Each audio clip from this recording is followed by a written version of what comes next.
जय हिंद दोस्तों, welcome back my channel friend. आज हम देखने वाले हैं Delhi police constable previous year question paper GS का ही पेपर रहेगा। और जो ये पेपर है ये head constable minister in Delhi police का पेपर है जो 10 अक्टूबर 2022 को कंडक्ट हुआ था। पहली शिफ्ट का पेपर है। सो आपको एक आइडिया मिलने वाला है किस टाइप के क्वेश्चन जो है दिल्ली पुलिस कांस्टेबल ने पूछे थे जीएस के पेपर में, और कहाँ से कितने कितने क्वेश्चन आ जाते हैं, कैसे कैसे क्वेश्चन होते हैं, कितने टफ होते हैं, कितने ईजी होते हैं।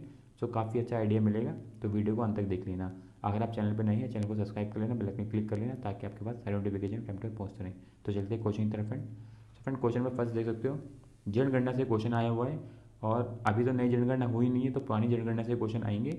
और इस सेट के अंदर दो क्वेश्चन देखने को मिले जनगणना के लिए, तो आने के चांस रहेंगे। और देखो कुछ क्वेश्चन ऐसे होंगे जो आपको पता होगा। जैसे ये क्वेश्चन देखो, 2011 की जनगणना के अनुसार डैश राज्य की कुल साक्षरता दर सबसे कम थी। तो सभी को पता है वो बिहार राज्य था।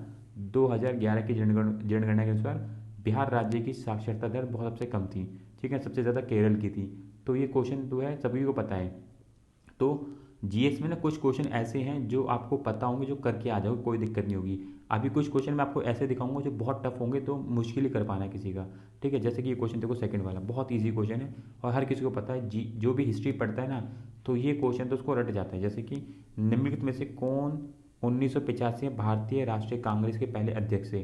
तो सभी को पता है वो कौन थे, व्योमेश चंद्र बनर्जी। तो ये बहुत ही कॉमन सा क्वेश्चन, सभी को पता रहता है। ठीक है, तो इस टाइप के क्वेश्चन जो है फ्रेंड, आपको जैसे आपका 50 नंबर का पेपर होगा, तो वहाँ पे आपको ना 15 से 18 क्वेश्चन या 20 क्वेश्चन ऐसे होंगे जो आपको पता होंगे।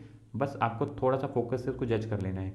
उसके बाद कुछ क्वेश्चन ऐसे होंगे फ्रेंड जो आपको बिल्कुल ही अंदाजा लग सकता है। जैसे कि आपको आगे दिखाता हूँ। देखो इसके अंदर देखो, भारत में कौन सा स्थान देव दीपावली के उत्सव के लिए प्रसिद्ध है। तो अगर आपको थोड़ा सा आइडिया लगाओगे तो ये काफ़ी ज़्यादा चर्चा में भी रहता है, वाराणसी। ठीक है, तो ये भी इजी क्वेश्चन, टफ नहीं है। ठीक है ना, क्योंकि चर्चा में रहता है तो आपको ये आइडिया पड़ सकता है कि देव दीपावली जो है वाराणसी में बहुत ज़्यादा प्रसिद्ध है। अब फोर्थ क्वेश्चन देखो, ये क्वेश्चन मतलब बहुत टफ है, सीरियसली बहुत टफ है, कर पाना मुश्किल है हर बच्चे के लिए, चाहे आपने कितना ही पढ़ रखा होगा। ये छोड़ के आने वाला क्वेश्चन है, मतलब जबरदस्ती टिक करने वाली बात है तो करके आ जाओ, बाकी छोड़ने वाला क्वेश्चन है। जैसे कि भारतीय रिजर्व बैंक आरबीआई के द्वारा गैर बैंकिंग कंपनी सूक्ष्म वित्तीय संस्थान के लिए भारत के पहले स्वनिर्माण संगठन के रूप में माइक्रो फाइनेंस संस्थान नेटवर्क को कब मान्यता दी गई थी। तो कब मान्यता दी गई थी, अब मुझे लगता है कोई बच्चा ने सुना भी होगा इस चीज़ को। ठीक है ना, तो 2014 में मान्यता दी गई थी। तो डेफिनेटली या तो आप तुक्का मारोगे या उसको अवॉइड करो, छोड़ के आओ। तो ये क्वेश्चन टफ क्वेश्चन है। ठीक है ना, हर कोई बच्चा नहीं कर सकता चाहे जितना ही पढ़ रखा हो उसने। ठीक है, तो फोर्थ क्वेश्चन इसका बहुत टफ था। ये क्वेश्चन छोड़ने वालों में से एक क्वेश्चन है ये। ठीक है, अब फिफ्थ क्वेश्चन देखो। फिफ्थ क्वेश्चन देखोगे तो अगर करंट अफेयर आपने पढ़ रखा है तो ईजिली हो जाएगा। मतलब ये पूरा क्वेश्चन जो आपका करंट अफेयर से क्वेश्चन है। ठीक है, बहुत इजी क्वेश्चन है। अगर खेल देखोगे ध्यान से, तो खेल महाकुंभ के 11वें संस्करण का उद्घाटन अहमदाबाद के सरदार पटेल स्टेडियम में मार्च 2022 में डैश के द्वारा किया गया था। तो आपको पता है उतना बड़ा स्टेडियम बना था तो किसने किया था, नरेंद्र मोदी ने किया था। तो बहुत ईजी क्वेश्चन है। ठीक है, करंट अफेयर से बहुत ईजी क्वेश्चन है। तो ये क्वेश्चन हर कोई बच्चा करने वाला है, कोई नहीं छोड़ने वाला है। ठीक है, 99% बच्चा करके आएगा, तो एक आधा वही होगा जो बिल्कुल ही ऐसे आ गया है। ठीक है, तो 99% बच्चा ये करके आने वाला, बहुत ईजी क्वेश्चन था। अब ये क्वेश्चन टफ है, छठा क्वेश्चन। ये क्वेश्चन मतलब मुझे नहीं लगता भी हर कोई करने वाला है। हाँ, जिसका बहुत अच्छी हिस्ट्री पढ़ रही होगी तो वो कर देगा, अदरवाइज छूटने वाला क्वेश्चन है। क्वेश्चन क्या है देखो, सुल्तान गयास उद्दीन खिलजी द्वारा निर्मित जहाज महल डैश में स्थित है। वो कहाँ स्थित है, मध्य प्रदेश में। तो हर कोई बच्चा नहीं इसको जज कर पाएगा कि जहाज महल जो खिलजी द्वारा निर्मित हुआ था, बनाया गया था, वो कहाँ पे स्थित है, मध्य प्रदेश में। तो ठीक है, ये थोड़ा टफ क्वेश्चनों में से एक है। अगर हिस्ट्री आपने डीप हिस्ट्री नहीं पढ़ी होगी, ज़्यादातर लोग बच्चे जो क्या करते हैं मॉडर्न हिस्ट्री पढ़ लेते हैं, वहाँ से जो भी क्वेश्चन आता है उसको करके आते हैं। और कोई भी डीप हिस्ट्री पढ़ना चाहता नहीं है, क्योंकि सही में बोरिंग भी होती है और मज़ा भी नहीं है उसमें। तो वहाँ से क्वेश्चन आया हुआ था, तो ये थोड़ा ध्यान रखना है आपको। चलते क्वेश्चन नंबर 7 की तरफ। अब ये क्वेश्चन देखो, करंट अफेयर से क्वेश्चन है, पर कई बच्चे ना अवॉइड कर देते हैं। अबे ये क्वेश्चन कोई आएगा कि किसी संस्थान ने हमारी जीडीपी को बताया कि नेक्स्ट ईयर इतनी जीडीपी रहेगी। तो कोई सोचता है ये क्वेश्चन कोई पूछेंगे, ये क्वेश्चन कोई आएगा। तो अभी देखो, CMIE के आंकड़ों के अनुसार मार्च 2022 में भारत में शहरी बेरोजगारी दर कितनी कितनी थी। तो उनके आंकड़ों के अनुसार कितनी थी, 8.28%। तो इस टाइप के क्वेश्चन ही पूछे जाते हैं। तो करंट अफेयर से क्वेश्चन है, तो इस टाइप के क्वेश्चन को आपको थोड़ा सा ध्यानपूर्वक, मतलब कि करंट अफेयर जब भी आप प्रिपेयर कर रहे हो थोड़ा ध्यानपूर्वक उनको पढ़ लेना, ये मत सोचना ये क्वेश्चन नहीं आएगा तो पता चले वही आपके एग्जाम में आ जाए। तो ये क्वेश्चन अच्छा था और थोड़ा जज करना इसको मुश्किल है। तो ये है करंट अफेयर से। तो करंट अफेयर से क्वेश्चन आप कर सकते हो, करंट अफेयर्स हो गया, मॉडर्न हिस्ट्री हो गया, पॉलिटिक्स के सारे क्वेश्चन कर सकते हो, ज्योग्राफी के सारे क्वेश्चन कर सकते हो। तो ये सेशन बहुत ईजी होते हैं, अगर आप इनको प्रॉपर तरीके से प्रिपेयर करोगे तो 50 में से आप 35 तक नंबर कर सकते हो जीएस के अंदर। जब तक आप 35 नंबर नहीं करोगे जीएस में तो आपका मुश्किल है सेक्शन हो पाना दिल्ली पुलिस कांस्टेबल में। तो इसलिए आपको 35 नंबर करने पड़ेंगे 50 में से, ठीक है ना। आपका 50 का होगा, उसमें से आपको 35 किसी भी हालत में लाने पड़ेंगे, तभी आपका ही हो पाएगा, ठीक है। तो चलते हैं क्वेश्चन नंबर 8 की तरफ। देखो 8 क्वेश्चन टफ क्वेश्चन है, क्योंकि मुझे लगता नहीं कि इतना किसी ने ज्योग्राफी पढ़ी हुई होगी इसको कोई क्वेश्चन जज कर लेगा। जैसे कि सामाजिक वनिकी का अर्थ है वनों का प्रबंध और संरक्षण। निम्नलिखित में से कौन सा सामाजिक वनिकी की श्रेणी नहीं है? तो आप यहाँ दे सकते हो क्या नहीं है, वो है जनजातीय वनिकी। जनजातीय वनिकी जो है सामाजिक वनिकी की श्रेणी में नहीं आता है। और यहाँ बच्चे ने आंसर क्या मार रखा है, कृषि वानिकी। उसे ये लगा होगा कि कृषि वानिकी नहीं होगा, बाकी तो हो सकते हैं ये। तो ये क्वेश्चन टफ है, इसको जज कर पाना डेफिनेटली मुश्किल है, ठीक है। चलते क्वेश्चन नंबर 9 की तरफ।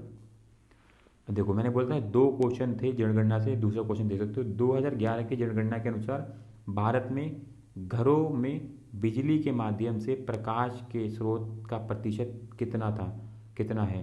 तो 2011 की जनगणना के अनुसार देखोगे तो 67.2% था वो, ठीक है ना। 67.2% था 2011 की जनगणना के अनुसार, जहाँ पे घरों में जो बिजली पहुँचती थी उनका जो स्रोत है वो प्रकाश का जो स्रोत होता था वो बिजली के माध्यम से होता था, मतलब और कोई माध्यम नहीं है कि इनके घरों में बिजली पहुँचा दी जाती थी, ठीक है।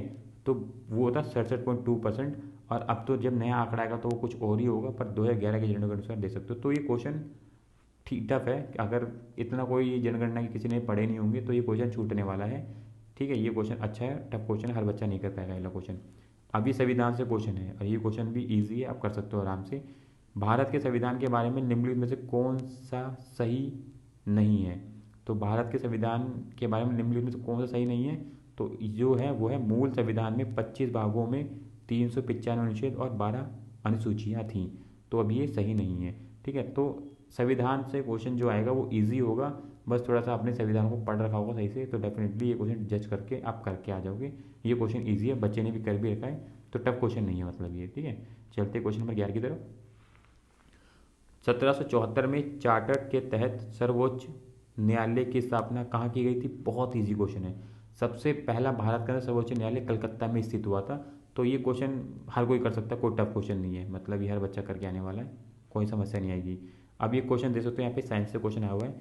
पदार्थ की यह अवस्था आयनित गैस से बनी होती है जिसमें इलेक्ट्रॉनों, धनात्मक आयनों और उदासीन कणों का संतुलित मिश्रण होता है। ये कौन सी अवस्था है? तो ये प्लाज्मा अवस्था होती है। तो साइंस से भी क्वेश्चन देखने को मिलेंगे, तो आपको साइंस भी करके आना है। साइंस के क्वेश्चन टफ हो सकते हैं, जिसका बैकग्राउंड साइंस नहीं होगा डेफिनेटली उसके लिए प्रॉब्लम होगी, और जिसका बैकग्राउंड साइंस भी होगा उसके लिए तब भी प्रॉब्लम होगी। तो साइंस को आपको पढ़ के जाना है, कम से कम नहीं तो 8 क्वेश्चन आपको साइंस के देखने को मिल जाएंगे, तो इसलिए थोड़ा सा आपको साइंस पे फोकस रखना पड़ेगा, ठीक है। चलते क्वेश्चन नंबर 12-13 की तरफ।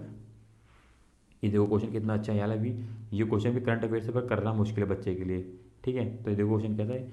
आप जो क्वेश्चन सोचते हो ना ये क्वेश्चन नहीं आएगा करंट अफेयर्स का, वही क्वेश्चन जनरली देखने को मिल जाते हैं। केंद्रीय शिक्षा मंत्री और कौशल विकास मंत्री धर्मेंद्र प्रधान ने देश के छात्रों को सर्वोत्तम विकास के लिए एनटेक समाधान और पाठ्यक्रम प्रदान करने के लिए एक एकल मंच डैश लॉन्च किया है। तो उसका नाम क्या है? उसका नाम है NEAT 3.0। तो ये जो क्वेश्चन है ना, ये क्वेश्चन टफ है, करंट अफेयर से क्वेश्चन टफ हो सकता है। अगर आपने नहीं सुना होगा, नहीं जज किया, नहीं पढ़ा होगा, तो डेफिनेटली ये गलत हो जाएगा, छोड़ना पड़ेगा आपको। तो ये अच्छा क्वेश्चन है, हर बच्चा नहीं कर सकता है। अब ये क्वेश्चन देख लो 14 करंट अफेयर से क्वेश्चन है। करंट अफेयर से कह रहा हूँ बहुत सारे क्वेश्चन देखने को मिलेंगे, तो करंट अफेयर्स को आपको थोड़ा फोकस पे रखना पड़ेगा। किस संगठन ने छात्रों के लिए युवा वैज्ञानिक कार्यक्रम युविका 2022 आयोजित किया था? तो ये जो था वो है भारत अंतरिक्ष अनुसंधान संगठन इसरो के द्वारा ये पूरा का पूरा कार्यक्रम आयोजित किया गया था। तो करंट अफेयर से क्वेश्चन है, करंट अफेयर से मैं बोल रहा हूँ, इसी सेट के अंदर आप देखोगे 4 से 5 क्वेश्चन है आपके, तो 50 क्वेश्चन होंगे, तो कम से कम ही तो 8 से 10 करंट अफेयर से क्वेश्चन होंगे। बस वो कैसे होंगे वो तरीका आपको देखना पड़ेगा। जरूरी नहीं हर किसी में 2023 ही लिख के करंट अफेयर्स बना देंगे, कुछ इस तरीके से भी करंट अफेयर्स हो सकता है वो। तो करंट अफेयर आपको खुद को जज करने पड़ेंगे। चलते हैं क्वेश्चन नंबर 15 की तरफ। भारत में सूक्ष्म वित्तीय संस्थाओं का निम्नलिखित में से कौन सा उद्देश्य नहीं है? तो सूक्ष्म वित्तीय संस्थानों का इनमें से कौन सा उद्देश्य नहीं होता है? तो वो ऑलमोस्ट आपको पता होना चाहिए इसके बारे में, बच्चों को नहीं पता छोड़ के आ गया है। बाकी गरीबों के क्रेडिट स्कोर में सुधार, उनका ये काम नहीं होता कि आपका क्रेडिट स्कोर सुधारें, वो आप पे डिपेंड करता है कि आप अपने क्रेडिट स्कोर को सुधारो, मतलब कि अपनी ईएमआई जो है टाइम टू टाइम पे करते रहो, तो आपका क्रेडिट स्कोर सही रहेगा। अदरवाइज उनका ये काम नहीं होता कि आपका क्रेडिट स्कोर सुधारेंगे आके कि आप अपनी ईएमआई भरो या वो करो, वो आपका खुद की रिस्पॉन्सिबिलिटीज़ होती है, तो इसलिए इनका ये काम नहीं होता है। तो ये क्वेश्चन ईजी है, पता नहीं क्यों छोड़ के बच्चा आ गया, पर आप भी कर सकते हो, टफ नहीं है ये। अब क्वेश्चन नंबर 16 देखो। स्वतंत्र भारत में पहली बार सरकार ने 3 वार्षिक योजनाओं की घोषणा कब की, जिन्हें योजना अवकाश प्लान हॉलीडे कहा जाता है? तो ये कब हुई थी? ये कब हुई थी? 1966 से 1969 में हुई थी इस तरह की योजना की शुरुआत। ठीक है, तो ये क्वेश्चन टफ है, ठीक है भाई, छोड़ना बनता है, इस क्वेश्चन को करने की जरूरत नहीं है, तो आप भी छोड़ के आए, जबरदस्ती की नेगेटिव मार्किंग में ना फंसे। ठीक है, चलते हैं क्वेश्चन नंबर 17 की तरफ। ये मत सोचा है मेरे क्वेश्चन बहुत ज़्यादा जीएस के छूट रहे हैं तो मैं टेक के आऊँ सारे क्वेश्चन। देखो 50 नंबर का जीएस का सेट होने वाला है आपका, तो आपको वो जज करना पड़ेगा कैसे करना है। ठीक है, या सारे तुक्के मार के आओ, किस्मत होगी तो निकल जाओगे, अदरवाइज फिर तो अटक जाओगे। दो हज़ार देखो 17 क्वेश्चन क्या है। अप्रैल 2021 में राष्ट्रीय मानवाधिकार आयोग के अध्यक्ष के रूप में किसे नियुक्त किया गया था? तो ठीक है, करंट अफेयर से मान के चल सकते हो जो अप्रैल में, पर ये बहुत ही थोड़ा पुराना करंट अफेयर हो गया तो टफ हो सकता है कर पाना इसको।